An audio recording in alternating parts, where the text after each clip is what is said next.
です。今日もですね、ゆうとの韓国語講座やってまいりました。イェイ。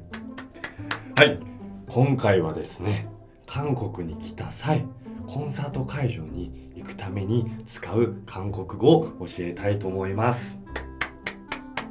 これですね、本当にね、迷うんだよ。空港出てから、楽しみじゃなくて、やばい。タクシーの運転手さんに何て言えばいいんだろう。あれ、あそこの場所ってどうやって行くの？説明するときに韓国語わからないよ、助けてあだちっていう方が多分いると思うので、今の状況の中ではですね、なかなか海外に行けなくてですね、やっぱ自宅で時間を過ごしている方もいると思うんですけど、そこに今時間あるじゃないですか、あなた。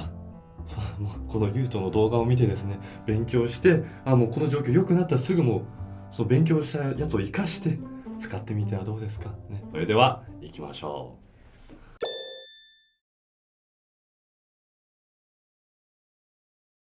金浦空港、それとインチョン空港が韓国には大きく2つあるんですけど、ソウルにはあるんですけど、空港出た際にタクシー拾わなきゃいけない。でも場所が分かりません。どうしたらいいですか？そんな時はですね、タクシーの場合、タクシー어디서タよ。もう一回いきます。タクシー어디서タよ。어디서タよ。これはね、もう絶対使います。어디서タよ。どこで乗りますか？どこで乗れますか？버스 어디서 타요? 어디서 타요? どこで乗れますか? 버스は지하철 어디서 타요? 지하철은 어디서 타요? どこで乗ればいいんですか？もうこの어디서 타요はもう空港出た際にすぐ使える韓国語なので、皆さん今頭の中にメモしてください。はい、어디서 타요。はい、じゃあ乗りました。その乗り物に乗りました。タクシーの場合はですね、その目的地があると思うんですけど、それをもう運転手さんに見せてもらって、여기까지 가주세요。여기까지、ここまで가주세요、行ってください。方が行くっていう意味なんでね、여기서 가주세요って言えば、もうタクシーの運転手さんもあいよって言いながら言ってくれると思うので、使ってみてはどうですか？はい、頭の中メモしてください。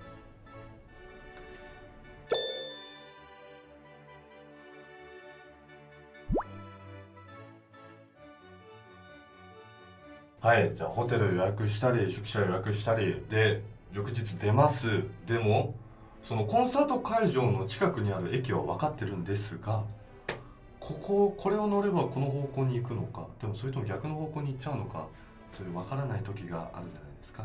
そんな時に役立つ韓国語があります。뭐뭐뭐뭐역 방향이 맞아요。はい、もう一回いきます。ちょっとこれ発音難しいですね。뭐뭐뭐뭐역 방향이 맞아요。何々駅の方向で合ってますか？本当に方向わからないよ、方向音痴だよ私って方はですね、もうすぐ駅員さんに聞いて、多分これを言っちゃえばですね、ここは反対側から乗って何番目の駅で降りますよとか多分教えてくれると思うので、使ってみてはどうですか？多分バスの方もそうですね、運転手さんの方にここの駅に行きますかって聞けばですね、多分答えてくれると思うので、これはね、これ絶対覚えた方がいいかもしれない。もしかするとですね、違うよ、逆側だよって言われちゃうかもしれない。でも逆側だよって韓国語で何？반대 방향이에요。이렇게 올 수도 있습니다。皆さん覚えてくるかもしれません。반대 방향이에요。反対側です。방향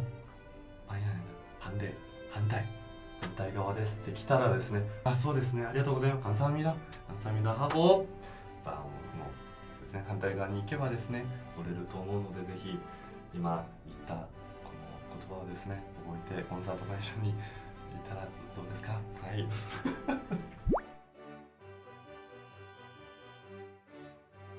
無事コンサート会場に着きました。ありがとう、あだち。でもそこから好きなアーティストさんのグッズを買いたい。でも場所がどこか分かりません。でもファンの方はたくさんいる。どうやって聞けばいいんだろうな、そんな時に役立つ韓国語があります。グッズどこで買えますか？グッズ어디서 살 수 있을까요？살 수 있어요。グッズ어디서 살 수 있어요？グッズどこで買えますかって多分聞いたらですね、案内してくれると思うので、列に並んでですね、待ってればいいと思います。でもですね、あ、でも買いたかったの売り切れだ、でもまだ在庫残ってるんじゃないかな、聞きたいなって時に、売り切れですかっていう韓国語をですね教えたいと思います。분절인가요?これ売り切れですか？이거 분절인가요? もうこれ言っちゃえばですね、あ、裏にまだありますよ、あるいはですね、あ、売り切れです、분절이에요って多分返ってくるかもしれないので、あ、売り切れなんだって多分すぐ理解できると思います。そしてですね、やっぱり一人で来たやっぱ友達にちょっとお土産買って帰りたいよって時にですね、でも一人で何個まで買えるんだろうこれ、私何個まで買なんか欲張りになっちゃうのかな、大丈夫かな、そういう時にですね聞きたいのが、何個まで買えますか？몇 개까지 살 수 있어요? 何個まで買えますか？これさっきこれって出ましたね。이거 몇 개까지 살 수 있어요? これ言っとけばですね、もうグッズ安心して買えると思います。